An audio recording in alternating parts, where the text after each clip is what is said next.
तो आज से हमारे हीरोज की डेवलपमेंट आर्क स्टार्ट हो जाती है, यानी कि हर कैरेक्टर को अलग अलग डेवलपमेंट मिलने वाले हैं। तो देखते हैं ये सीरीज कैसे स्टार्ट होने वाली है। एपिसोड की स्टार्टिंग में हमें दिखाया जाता है कुछ ओरिकोरियो गाना गा रहे होते हैं और एक लड़की बहुत बड़ी रेडिस निकालने की कोशिश कर रही होती है, लेकिन नाकामयाब होने के बाद एक उसका गोल लड़का आता है जो इजीली उसे निकाल लेता है। वो उसको थैंक्स बोलती है और इन सबको रख रही होती है। ओरिकोरियो की मेहनत की वजह से वो उन्हें भी खाने को देती है। That's some spicy island research। तो आज प्रोफेसर कुकुई अपने स्टूडेंट्स को लेके आए हैं सी फोक विलेज में, जो पोनी आइलैंड में है, जहाँ उनकी मुलाकात होती है नर्स जोई से। नर्स जोई उनको कुछ दिनों के लिए सुपरवाइज करने वाली है। तो कुकुई कंफर्मेशन के लिए इन सभी से एक बार दोबारा पूछ लेते हैं कि तुम यहाँ पर कौन सी रिसर्च के लिए आए हो। जिसके बाद सोवगलिस बताता है कि वो अपने चार्जर बग को इवॉल्व करने आया है, जिसके लिए वो वेस्ट पोनी कैनियन जाएगा। यावे बताता है वो पोनी विंड में जाके कुछ ट्रेनिंग करने वाला है। लाना यहाँ फिशिंग करेगी जब तक वहाँ पर ईडा नहीं आ जाती है। इसके बाद बात करते हैं लिली की। तो वो यहाँ पर कुछ पोनी आइलैंड्स के नए पोकेमोन को देखना चाहती है, उनके बारे में कुछ ऑब्जर्वेशन करना चाहती है। और रही बात मैलो की, तो वो यहाँ पर पोनी रेडिस के बारे में जानना चाहती है, क्योंकि वो एक न्यू डिश बनाना चाहती है आईना किचन के लिए। ऐस का हमेशा से एक ही प्लान रहता है कि वो ग्रैंड ट्रायल को पार करे, लेकिन यहाँ पर ये सब थोड़े अपसेट हो जाते हैं, क्योंकि ऐस जब उनसे अपसेट का कारण पूछता है तो सोवगलिस उसे एक्सप्लेन करता है कि पिछले कहूना कुछ टाइम पहले ही रिटायर हो गए हैं, जिसकी वजह से इस आइलैंड पे कोई कहूना नहीं है। तब प्रोफेसर कहते हैं घबराने की कोई बात नहीं है ऐस, तुम उनसे बैटल कर पाओगे। लेकिन ऐस कहता है मुझे इसकी कोई चिंता नहीं है, क्यों ना मैं न्यू प्रोजेक्ट ले लूँ जो होगा टापू फिनी से बैटल करना। पहले ये तो थोड़ा बहुत ओड लगता है, लेकिन ऐस के लिए इतना ओड नहीं है, क्योंकि वो बाकी टापू से ही मिल चुका है। जिसके बाद वो जोश से कहता है कि चलो ठीक है, हम चलते हैं प्रोफेसर, हम अपना ख्याल रख लेंगे। नजोय कहती है सही में प्रोफेसर, आपके स्टूडेंट तो काफी एनर्जेटिक है। तो वो भी कहते हैं कि मुझे इस बात का गर्व है, लेकिन उतनी देर में ऐस पानी में गिर जाता है। अब सीन शिफ्ट होता है और हमें दिखाया जाता है कि ऐस आइलैंड पे जा रहा होता है, जिसके बाद वो कहता है ये कितना कमाल का व्यू है। उसके बाद उसकी नजर पड़ती है गोलर पे। वो कहता है वाह, अलोला में गोलर पाए जाते हैं, ये मुझे नहीं पता था। रोडम गोलर के बारे में बताता है कि ये घोस्ट और ग्राउंड टाइप पोकेमोन होते हैं, जिनके सील को हटाने के बाद ये अनकंट्रोलेबल हो जाते हैं। तो ये इसके वो देख के वो बोलता है कि वाह, ये तो फार्मिंग कर रहा है, ये तो काफी कमाल की बात है। मैलो को याद आता है कि वो इसी इंग्रेडिएंट की बात कर रही थी। जिसके बाद वो सोचता है कि एक बार क्यूरा से मिला जाए, लेकिन वो कहता है तो तुम आ गए रेडिस थीफ। तो वैस कहता है वाह, ये तो काफी कमाल की बात है, ये गोलर बोल सकता है, गोलर फ्लैश कैरन मारो। तब जिसके बाद वो गोलर उसे फ्लैश कैरन मारता है। ऐस को बचाने के लिए सरीना आती है, जिसके वजह से उसे थैंक्स बोलता है। लेकिन गोलर के पीछे से जो लड़की होती है, जो हमें एपिसोड की स्टार्टिंग में दिखाई थी, वो बाहर निकल के आती है, जो ऐस पे मूली चोरी का इंतजाम लगाती है। ऐसे से मना करने की कोशिश करता है, लेकिन नाकामयाब हो जाता है। तो फाइनली उसे बैटल करनी पड़ती है, जिसके लिए वो पिकाचू यूज करता है। रोटोंग से बताता है कि इलेक्ट्रिक टाइप मूव से असर नहीं करने वाले हैं, लेकिन ऐस तब भी उसे हैंडल करने के लिए क्विक अटैक यूज करता है। वो लड़की कहती है कि क्विक अटैक इस पर असर नहीं कर सकता है, लेकिन ऐस की स्ट्रेटेजी होती है, वो पीछे जाता है और आयरन टेल से हिट करता है। तो अगर देखा जाए तो चोर के हिसाब से तुम एक अच्छे फाइटर हो, पहले क्विक अटैक यूज करते हो, उसके आयरन टेल। सही में ये काफी अमेजिंग है। तो मैलो कहती है कि देखो ये कितनी ज़्यादा शांत है, ये सही में काफ़ी अमेजिंग है। जिसके बाद वो दोबारा ये स्ट्रेटेजी यूज़ करता है, लेकिन इस बार गोलर उसे पकड़ लेता है और स्लैम कर देता है। पिकाचू की काफ़ी ज़्यादा बुरी हालत हो जाती है, लेकिन जैसे तैसे करके वो उठ जाता है। जिसके बाद वो यूज़ करती है हाई हॉर्स पावर का, और हाई हॉर्स पावर के साथ ही पिकाचू का खेल खत्म हो जाता है।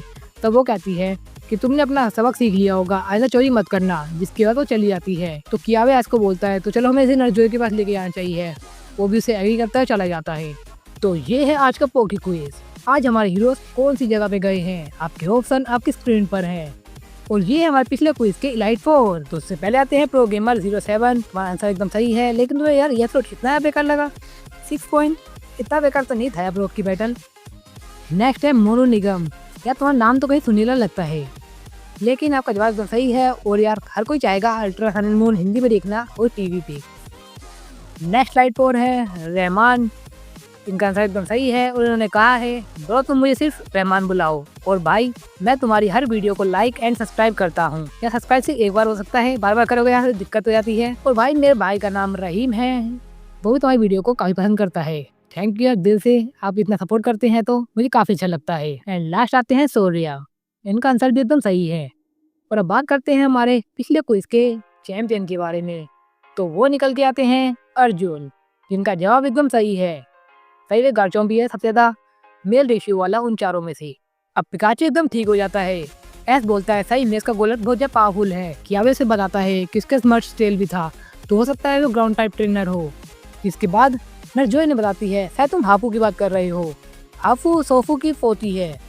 कियावे कहता है, क्या सोफू, ये नाम सुना लग रहा है, ये तो पिछले कहूना का नाम है ना, क्योंकि वो मेरे ग्रैंडफादर के काफी अच्छे दोस्त थे, इसलिए मुझे उनका नाम पता है। जिसके तो बताती है, हाँ तुमने एकदम सही कहा। और फिर मैलो पूछती है कि वो अकेले कैसे रह लेती है वहाँ पर।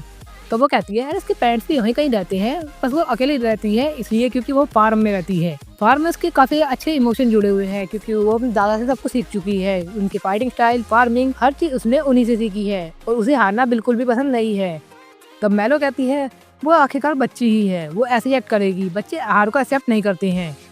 तब वो कहती है, ऐसी बात नहीं है, बल्कि वो काफ़ी टाइम पहले से ही बैटल करती आ रही है और बड़े लोगों को चैलेंज करती रहती थी और धीरे धीरे करके वो उन्हें हराने भी लगी थी, जिसकी वजह से वो काफ़ी स्ट्रॉन्ग हो चुकी है। तब मैलो यही बात करती है कि वो ऐस को चोर बता रही थी, बल्कि ऐस कहता है, बल्कि मैंने कुछ भी नहीं चुराया था तब भी। फिर नर्जो उन्हें बताती है, आपने ने मुझे बताया था कि कोई आ रहा है, उसकी रेडिस चुरा रहा है, पता नहीं वो कौन है, लेकिन ये बहुत टाइम से हो रहा है, जिसकी वजह से वो काफ़ी डिटर्मिनेशन के साथ वो उस चीज़ को ढूंढने की कोशिश कर रही है। तो कियावे कहता है, तो इसी कारण से वो ऐस को चोर समझ रही थी। ऐस कह रहा है, मैं दोबारा बोल रहा हूँ कि मैंने कुछ चोरी नहीं किया है। अब मैलो नर्जो से रेडिस के बारे में पूछती है कि आखिर रेडिस कितनी स्वादिष्ट हो सकती है। तो वो कहती है, लकीली हमारे पास एक बची हुई है, तो क्यों ना सब मिलकर खाएं। लिली पूछती है, क्या इसे पोकेमोन खा सकते हैं।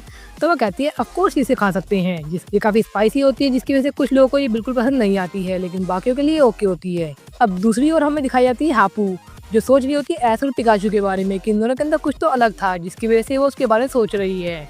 अब हमारे हीरो चले पड़ते हैं अपने मिशन की ओर। जैसे कि सोवगली जा रहा होता है अपने चार्जर को ट्रेन कराने के लिए, क्या वे उसकी हेल्प करने के लिए जाता है। लारा फिशिंग के लिए जाती है, क्योंकि हो सकता है ईडा उसे कभी भी मिल जाए। मैलो और लिली दोनों जाते हैं शॉपिंग के लिए, क्योंकि वहाँ उन्हें पोकेमोन भी देखने को मिल सकते हैं, इंग्रेडिएंट भी, जिसकी वजह से वो दोनों भी निकल पड़ते हैं। ऐस जाने वाला होता है टापू फ्री से बैटल के लिए। तो रोडो अब काफ़ी कंफ्यूज हो जाता है कि उसे कहाँ जाना चाहिए, पोकेमोन बैटल देखने के लिए या फिर शॉपिंग के लिए। फिशिंग के भी एक अच्छी ऑप्शन हो सकता है, लेकिन सबसे अच्छा ऑप्शन है क्लेंडरी पोकेमोन से मिलना। तो वो ऐस के साथ जाने का डिसाइड करता है। और अब यहाँ हापू अपना सारा काम कंप्लीट करने के बाद वो देखते हैं कि एकदम साइलेंस है, तो क्यों ना क्राउन लगाया जाए और ढूंढा जाए उन रेडिस थीफ को। जिसके बाद वो अपने गोलर पे बैठ के चली जाती है। ऐस से रोटम पूछता है कि ऐस, तुम उस टापू फिनी को ढूंढने के लिए कहाँ जा रहे हो। तब ऐस उसे बताता है, वो वाटर टाइप पोकेमोन है, तो मैं उसके ओशियन के पास ढूंढूंगा। जिसके बाद वो भी उसके साथ चला जाता है। वो सामने ओशियन देखता है, ओशियन के पास टापू फिनी तो नहीं मिलती है, लेकिन कुछ ओरिकोरियो मिलते हैं। रोटम बताता है कि ये घोस्ट ऑफ फ्लैंग टाइप पोकेमोन है और ये ओरिकोरियो का अलग फॉर्म है जो पोनी आइलैंड में पाया जाता है। तब हमें दिखाया जाता है कि एक रेडिस को बांध के एक ओरिकोरियो के पास फेंका जाता है, जो एक तरह का ट्रैप होता है जो बुझाया होता है टप ने।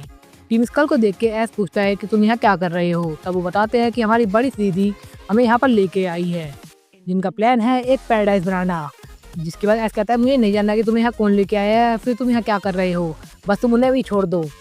जिसके तो कहते हैं, अच्छा छोड़ सको तो छुड़वा लो। जिसके तो बैटल के लिए चैलेंज करते हैं ऐस को, और ऐस कहता है कि मैं तुमसे तो नहीं आने वाला हूँ। उसके बाद ऊपर से दिखाई जाती है हापू, जो ऐस को देख के वो वहाँ पर उतरती है और वो कहती है कि तुम यहीं रुक जाओ। फिर उसकी नहर पड़ती है उन्हीं मूली पे, जिसके बाद वो कहती है, मुझे लग रहा था कि तुम चोर हो। तो वो ऐस को गुस्से में देखने लगती है। ऐस उसे बताता है कि मैं चोर नहीं हूँ, बल्कि चोर तो वो है, उनका ये प्लान है कि तुम्हारी रेडिस से ओरिकोरियो को पकड़ा जाए।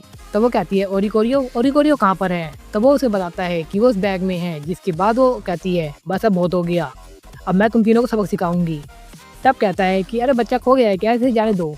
इसके बाद वो कहती है कि अब वो अपना पोकेमोन यूज़ करने वाली होती है। ऐस कहता है कि मुझे भी तुम्हारी हेल्प करने दो, लेकिन वो कहती है कि नहीं ऐस, तुम पीछे हट जाओ, ये सिर्फ मेरे बैटल है।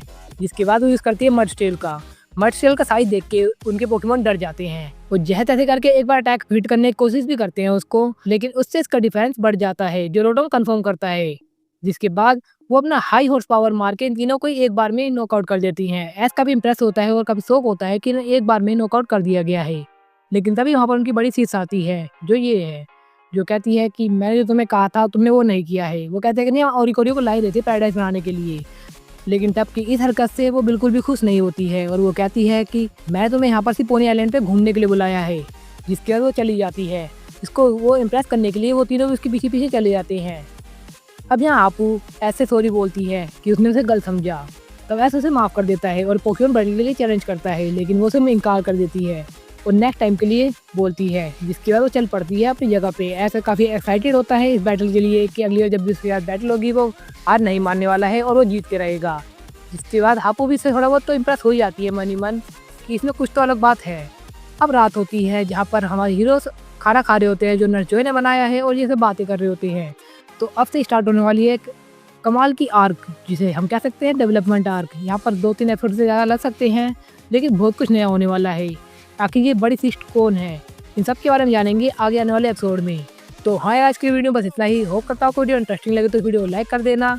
बात करें एपिसोड की, तो एपिसोड 3 में काफ़ी कमाल का था, मुझे काफ़ी अच्छा लगा, इसलिए मैं सब जरूर दूंगा 10 आउट ऑफ 9 रेटिंग। इसमें कैरेक्टर डेवलपमेंट हुआ, एक नई आर्क स्टार्ट होने वाली है, तो बैटल भी हुई, एस को हारते देखा, एस की स्ट्रैटेजी भी कमाल की है, और बाकी सारे कैरेक्टर भी बहुत सारे उन्होंने अपना अपना रोल अच्छे से अदा किया है।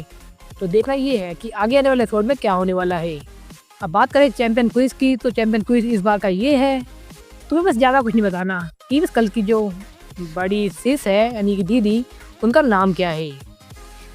बस जो पहले बता देगा वही चैंपियन बनने वाला है। देखते हैं कौन सबसे पहले बता पाता है।